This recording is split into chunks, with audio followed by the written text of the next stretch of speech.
जी बिस्मिल्लाहिर्रहमानिर्रहीम। आई जी बायो। और आज हमने 1.3 स्टार्ट करना है, features of organisms. Features of organisms के ऊपर बात करने से पहले ये बताएं कि आपको कल मैंने काम दिया था। हाँ, डायकोटोमस की बनानी थी। बनाई है? आपने बनाई है? वो मैटर नहीं करता, उसी के जरिए से पता लगेगा, आपकी करेक्शन हो जाएगी। मोमिना, आपने बनाई है? Yes sir. मुझे जरा सेंड करें व्हाट्सएप पे। जी दिखाएं। ताशकीन दिखाएं। तो मैंने देख लिया आप सबका जो भी होमवर्क है। और अब चलते हैं 1.3 की तरफ।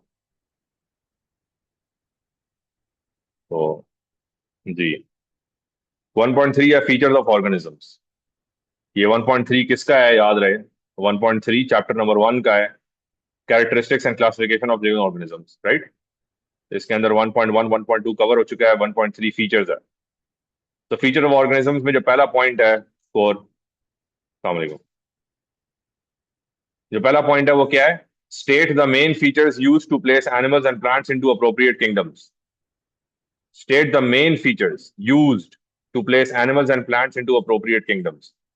तो वो कौन से फीचर्स हैं, आप क्या चीज देखेंगे किसी भी ऑर्गेनिज्म के अंदर टू बी एबल टू से कि ये ऑर्गेनिज्म प्लांट है, या टू बी एबल टू से ये ऑर्गेनिज्म एनिमल है, राइट। सो उन फीचर्स की बात करनी है हमने, पॉइंट नंबर 1 ये कह रहा है। मगर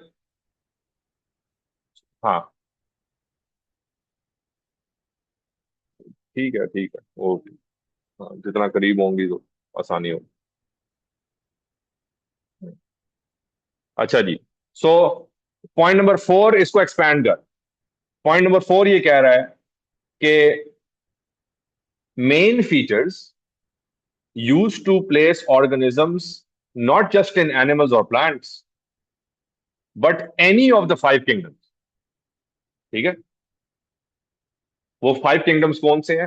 एनिमल, प्लांट, फंगस, प्रोकैरियोट या प्रोटोक्टिस्ट, पांच किंगडम्स। अब ये मैंने, अच्छा तो अब ये पॉइंट नंबर 4 जो है वो सप्लीमेंट्री सिलेबस है, जाहिर है। 1 कोर के लिए है, तो आप सबने सप्लीमेंट्री देना है, तो मैं 1 को स्किप करके 4 करवा रहा हूँ। ठीक है, क्योंकि 4 के अंदर 1 भी आ जाएगा। आप एक्सपैंड कर रहे हैं अपना स्कोप, और you are looking for clues which would help you place a certain organism in one of the five groups instead of just two groups which are animals and plants। you're looking to place them in one of the five groups। तो अब देखते हैं कि point number 4 को हम कैसे tackle करें। तो सबसे पहले मैं आपको रिमाइंड कराऊंगा कि क्लासिफिकेशन सिस्टम क्या था। याद है kings play chess on fancy glass rules? याद है? तो उसमें सबसे हाईएस्ट लेवल ऑफ क्लासिफिकेशन क्या थी? Highest level of classification, kingdom. Kingdom, kingdom is the highest level of classification. जी, classification is to group something. Okay, so when you're grouping something, what's the highest level of grouping? And it is similar to saying how can you locate something when you're giving someone an address. So where do I live? I live in Asia. That's the highest level of classification within Earth.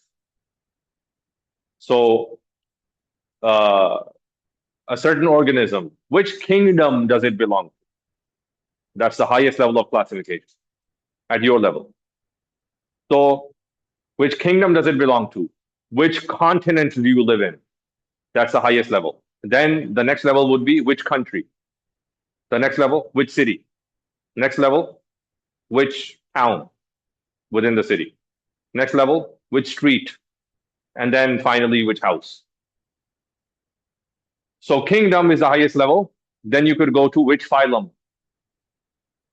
which class, which order, which family. which genus, and finally which species. ठीक है? So kingdom is the highest level of classification. अच्छा, अब उस highest level पे कितनी categories है? Kingdom के level पे कितनी कैटेगरीज है? 5 कैटेगरीज है, ठीक है? 5 डिफरेंट कैटेगरीज है। उसमें जो पहली कैटेगरी है वो क्या है? Prokaryotes. Prokaryotes. Second category है प्रोटॉक्टिस्ट्स,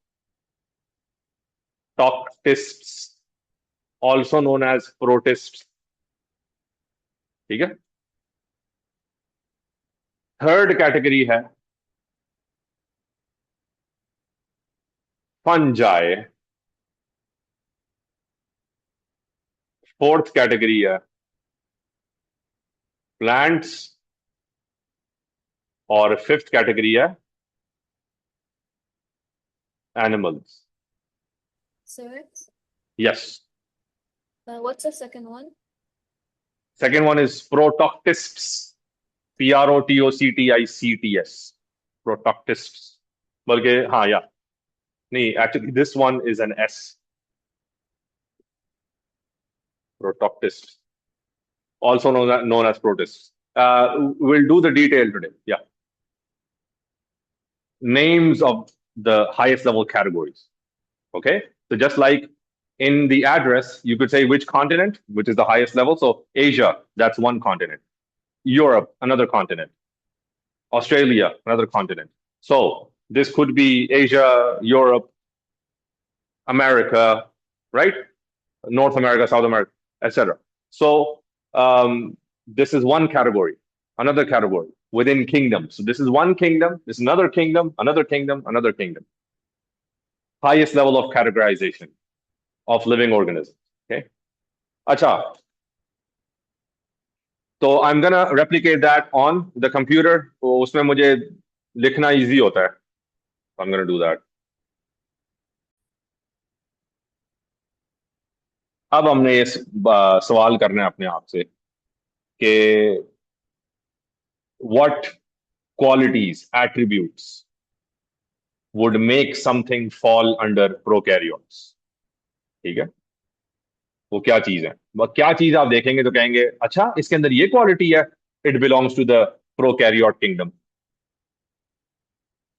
सो नाउ अब आप लोग बोलना शुरू करें।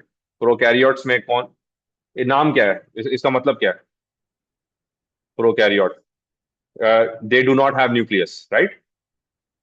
नो न्यूक्लियस, इनके अंदर न्यूक्लियस नहीं होगा, पहला पॉइंट होगा। ठीक है? No nucleus. हाँ हाँ, बिल्कुल टेबल बना ले।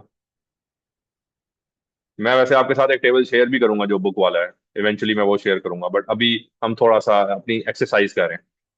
सो इनका कोई न्यूक्लियस नहीं होगा, पहली बात। इसका मतलब है जिनके पास न्यूक्लियस होता है उनका डीएनए न्यूक्लियस के अंदर होता है, राइट? एनिमल्स, प्लांट्स, फंजाई, जिनके पास न्यूक्लियस होता है उनका डीएनए न्यूक्लियस के अंदर होता है। जिनके पास न्यूक्लियस ही नहीं है उनका डीएनए कहाँ होगा? न्यूक्लियस के बाहर होगा। और न्यूक्लियस के बाहर क्या चीज होती है? साइटोप्लाज्म। साइटोप्लाज्म, ठीक है? सेल स्ट्रक्चर में साइटोप्लाज्म जिसको हम बोलते हैं। If you don't recognise, do you recognise the word cytoplasm? Cytoplasm, yeah, the jelly like thing which fills the cell, right? The filling of the cell is the cytoplasm. Nucleus. Now, they do contain, every cell contains cytoplasm, but the prokaryotes do not contain a nucleus. Without a nucleus, the DNA, their genetic material, it's just naked. It's present in the cytoplasm. It's not covered with the nucleus. It's just present in the cytoplasm. Okay. Okay, let me show you what that means.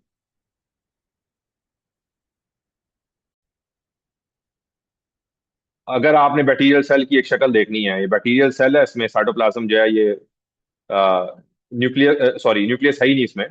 तो जो भी DNA है वो cytoplasm के अंदर naked पड़ा हुआ है। ठीक है।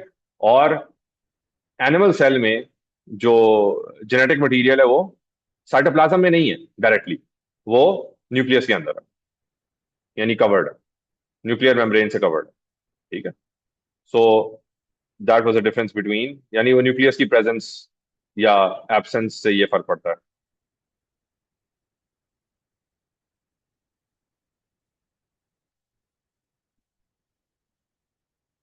ओके। जी, प्रोकैरियोट्स में और क्या फर्क होगा? अच्छा, प्रोटॉक्टिस में न्यूक्लियस होगा क्या नहीं? प्रोटॉक्टिस में न्यूक्लियस होगा। ठीक है, तो मैं कह देता हूं न्यूक्लिएटेड या have nucleus. Protoctists have a nucleus, right? Fungi, nucleated. Plants या plant cells, nucleated. Animals या animal cells, nucleated. Right? ये पहला पॉइंट हो गया। सेकंड पॉइंट,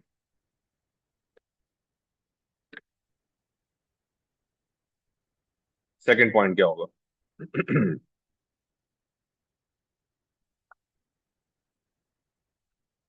हाँ, आफ्टर यूनिसेल्युलर, यस। तो प्रोकैरियोट्स आर मोस्टली, बल्कि मोस्टली क्या, I think all of them are unicellular. अच्छा, ये प्रोकैरियोट्स हैं। Protoctists mostly unicellular, cellular, mostly unicellular. Fungi, okay, uni means one. So the prokaryotes are made of one cell. Protoctists, most of them are made of one cell. Fungus, fungi, mostly multicellular. Plants, all of them multicellular. Animals, all of them multicellular. Okay, next problem. कोई और बात?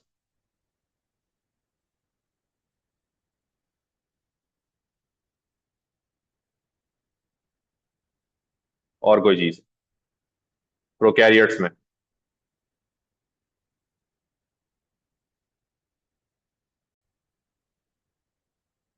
जी, prokaryotes में cell walls होंगी। तो prokaryotes में contain cell walls but not made of cellulose, right?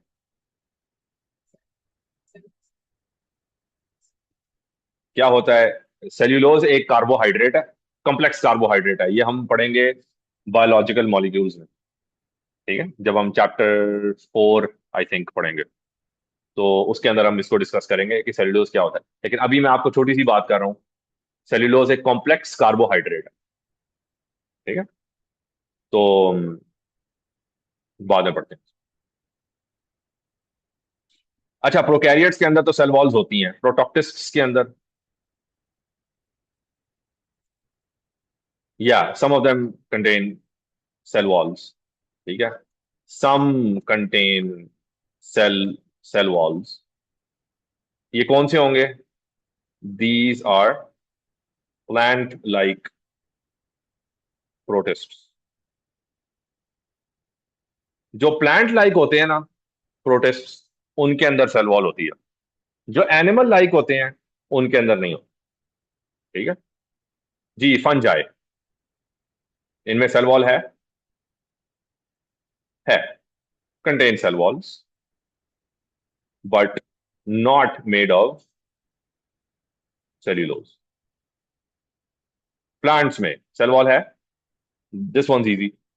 Plants में है contain cell walls made of cellulose, इनके सेल्यूलोज के बने हुए सेल वॉल्स होते हैं। अच्छा, इफ फंजाई के जो सेल वॉल्स हैं वो सेल्यूलोज से नहीं बने हुए तो किससे बने हुए हैं?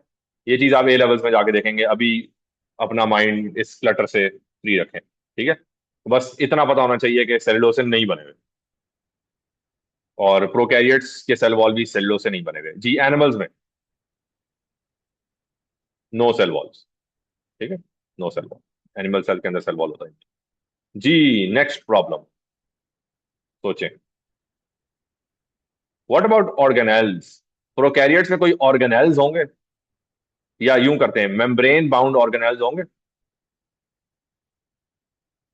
जिस तरह एनिमल्स के अंदर माइटोकॉन्ड्रिया होते हैं, प्लांट्स के अंदर क्लोरोप्लास्ट होते हैं, तो प्रोकैरियोट्स के अंदर ऐसा कुछ होगा? हाँ, लेकिन would you call them organelles, membrane bound organelles? तो प्रोकैरियोट्स में नो मेम्ब्रेन बाउंड ऑर्गेनेल्स, ठीक है। आई एक्सप्लेन, कोई मसला नहीं है, हम वापस चलते हैं, इन सेल्स को देखते हैं। ये है एक एनिमल सेल। एनिमल सेल में आप देख रहे हैं कि there are other features with in the cell which are membrane bound, which are covered, ठीक है। ये देखें, ये एक कवर्ड लाइसोसोम है, कवर्ड है। एंडोप्लाज्मिक रेटिकुलम है, ईआर, ये भी कवर्ड है। This is strict, not strictly in your syllabus, लेकिन स्टिल एक दो सवाल मैंने देखे हैं जो आए हैं ईआर के बारे में। So this is also membrane bound. Mitochondria membrane bound, centrioles aren't membrane bound, लेकिन यानी इनकी कवरिंग्स हैं, there are parts in the cell जो कवर्ड है। अब आइए बैक्टीरियल सेल में, do you see anything that is covered? You do see ribosomes, but ribosomes, when you zoom in, ribosomes aren't covered. They're just, again, they're just naked. ठीक है, ribosomes don't have a covering. तो ribosomes animal cell और plant cells में भी होते हैं, ये जो छोटे से dots हैं, these dots are ribosomes, but they're not covered. Ribosomes aren't covered. So are there any covered organelles in the prokaryotes? No. बाकी सबके अंदर covered होते हैं, ठीक है। So membrane bound organelles present, ठीक है, and I'm going to copy and paste that in the rest of these boxes. Membrane bound organelles present, ठीक है। What else?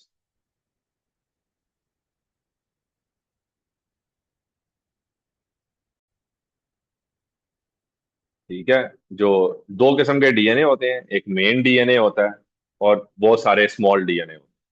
तो प्रोकैरियोट्स के अंदर जो डीएनए होता है वो है सर्कुलर, सर्कुलर डीएनए प्रेजेंट, और बाकी सारों में डीएनए प्रेजेंट एज क्रोमोसोम्स, ठीक है, जो कि थ्रेड लाइक होते हैं, थ्रेड लाइक। ये भी थ्रेड हैं, but these are circular threads, their ends are joined. तो protists and rest of them के अंदर वो जॉइंड नहीं होते, अलग अलग होते हैं। Okay, let me draw that on the board.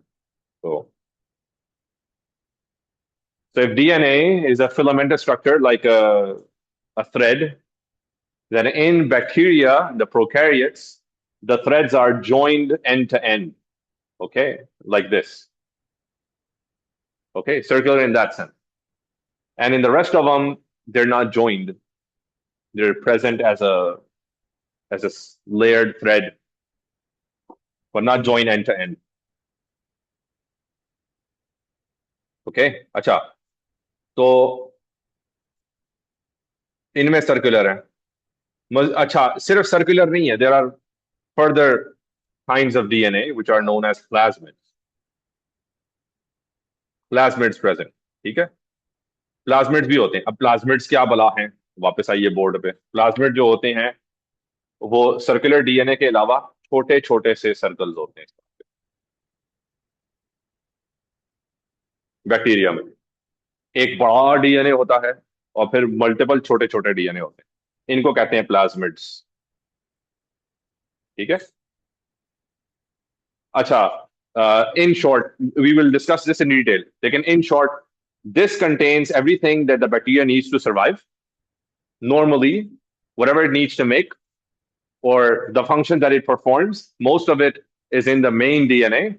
And the small DNA contains some advantageous functions. For example, these small DNAs may contain antibiotic resistance. Okay, antibiotic resistance, or they may contain luminescence. Excuse my spelling. Luminescence. I guess it's this. So, or maybe it's SC, and then luminescence is whether it lights up.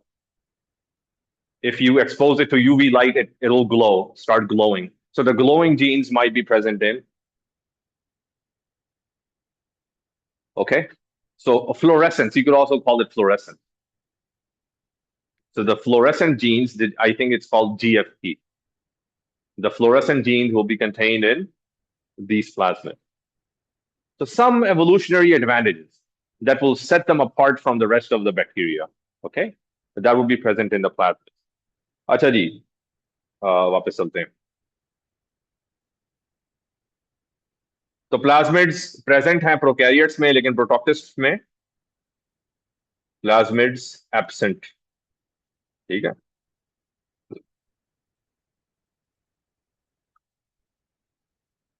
हाँ जी, और कुछ?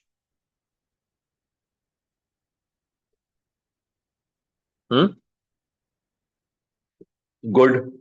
Nutrition कैसे होगी? कोई भी चीज bacteria के अंदर कैसे जाती है? खाते कैसे हैं? How do they eat? They just absorb. एक सेल है, they just absorb stuff, and absorbing stuff like this is called diffusion. So they nutrition happens through diffusion. यूं कर लेते हैं, they use diffusion for nutrition and excretion. What does that mean? If they want to eat something, कुछ खाना है, क्या करेंगे? They will diffuse it in. If they want to remove something, they will diffuse it out. Okay, diffusion in, diffusion out. Diffusion in would be nutrition, diffusion out would be excretion. अच्छा, लेकिन बाकियों के लिए nutrition is more complicated. Maybe Protoctis could also conduct diffusion. यहाँ पे भी diffusion चल जाएगी. छोटे से 2-4 सेल्स हैं, 8 सेल्स हैं. मल्टीसेलुलर भी जो है वो भी 8 सेल्स ही होंगे, कोई 16 सेल्स होंगे, थोड़े से सेल्स होंगे. सेकेंड कैटेगरी में प्रोटोक्टिस्ट में थोड़े से सेल्स होंगे, इफ नॉट यूनिसेलुलर. मैं इसके अंदर भी कॉपी पेस्ट ही कर दूं. या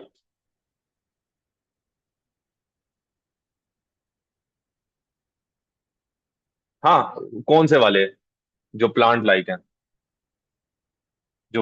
हैं, ठीक है. तो चलें, लेट्स यूज दैट देन. सो इस तरह तो अगर देखा जाए तो देर आर सर्टेन बैक्टीरिया जिनको हम कहते हैं सायानो बैक्टीरिया. सायानो बैक्टीरिया भी फोटोसिंथेसिस कर लेते हैं. ठीक है, क्योंकि उनके अंदर भी पिगमेंट होता है to absorb light and make food. So लेकिन यूजुअली जो है ना, ये बस डिफ्यूज करके अपनी न्यूट्रिशनल रिक्वायरमेंट्स पूरी कर लेते हैं. सो प्रोटोक्टिस्ट भी जो है मोस्टली यही करेंगे, लेकिन ये इंजेस्ट भी कर सकते हैं. तो क्या करें? लिख लेते हैं, plant like protists use photosynthesis. Animal like protists use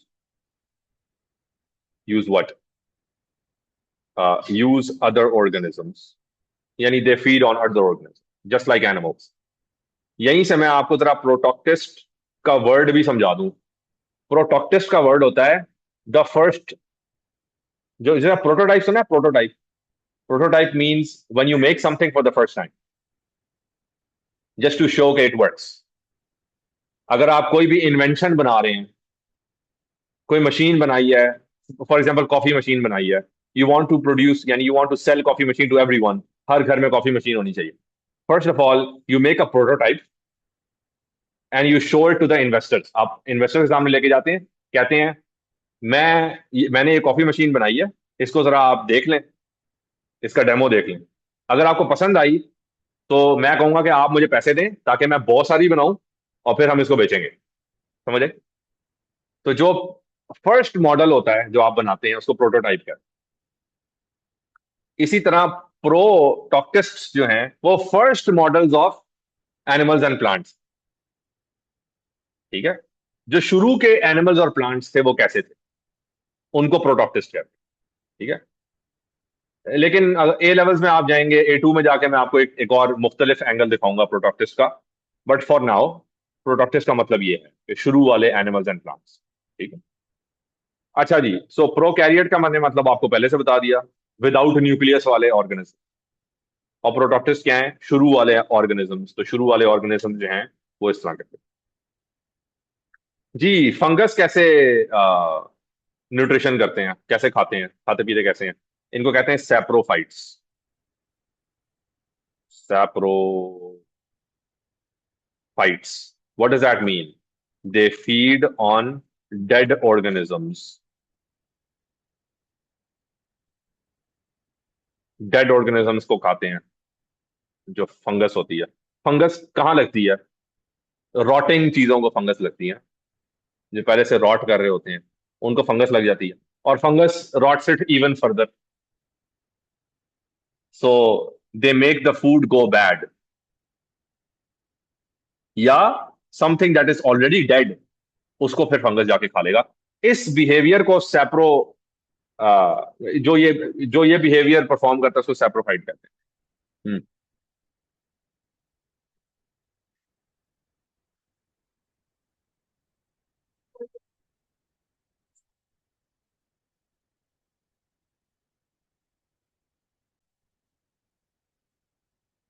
अगर कोई चीज मर जाए तो उसको हम क्या करते हैं? डिकम्पोज करते हैं. यानी उसको कुछ ऑर्गेनिज्म है जो डिकम्पोज करते हैं, उनके अंदर फंगस भी आता है. ठीक है? Some decomposers are also bacteria, but कुछ बैक्टीरियल डिकम्पोजर्स भी होते हैं और कुछ फंगल डिकम्पोजर्स भी होते हैं. ठीक है? कुछ माइनॉरिटी के एनिमल्स भी हैं, टर्माइट्स हैं, या कुछ ऐसे ऑर्गेनिजम्स हैं एनिमल्स में भी जो डिकम्पोजर्स, जिनको हम कहते हैं. ठीक है? इसी तरह वल्चर्स हैं. वल्चर्स को आप डिकम्पोजर नहीं कहेंगे, उनको क्या कहेंगे? उनके लिए एक सेपरेट लफ्ज है. चलें, जब वो बात आएगी तो हम तब बात करेंगे. जी, प्लांट्स के लिए क्या कहें? प्लांट्स कैसे न्यूट्रिशन हासिल करते हैं? फोटोसिंथेसिस. ठीक है? They conduct conduct photosynthesis for nutrition. और एक्सक्रीशन कैसे करेंगे plants? Through gas exchange. O2 बाहर निकालते हैं. प्लांट्स ऑक्सीजन बाहर निकालते हैं. कैसे निकालते हैं? Through the leaf. अच्छा, एनिमल्स कैसे करेंगे? एक सेकेंड. जी, तो एनिमल्स कैसे एक्सक्रीट करेंगे? हाँ, या न्यूट्रिशन कैसे लेंगे? Through ingestion, ingest for nutrition, and excretion कैसे होगी? And specific mechanism for excretion. Through defecation कर लेंगे, या थ्रू जो भी बॉडी के ऑरिफिस होंगे वहां से बकायदा रिलीज होगा. किडनी से पूरी फिल्ट्रेशन होगी तब जाके वेस्ट मटेरियल बाहर निकलेगा. या एलिमेंट्री कैनाल में हर चीज एब्जॉर्ब होगी, डाइजेस्ट होगी, और फिर जो बच जाएगा उसकी डेफिकेशन होगी. तो there are certain mechanism, simply diffusion के थ्रू नहीं होता. Right? We will build on that. ये अभी कंप्लीट नहीं हुआ। So prokaryotes, protoctist, fungi, plants and animals, इनके जो जो भी कंपैरेटिव क्वालिटीज हैं वो हमने किसी हद तक अभी डिस्कस की हैं। Will need some more time, इसको हम मजीद डिस्कस करेंगे। ठीक है, आज के लिए अभी तक कोई सवाल? जी, मोमिना, फॉलो किया? Yes, sir. चलें ठीक है, विल स्टॉप हियर।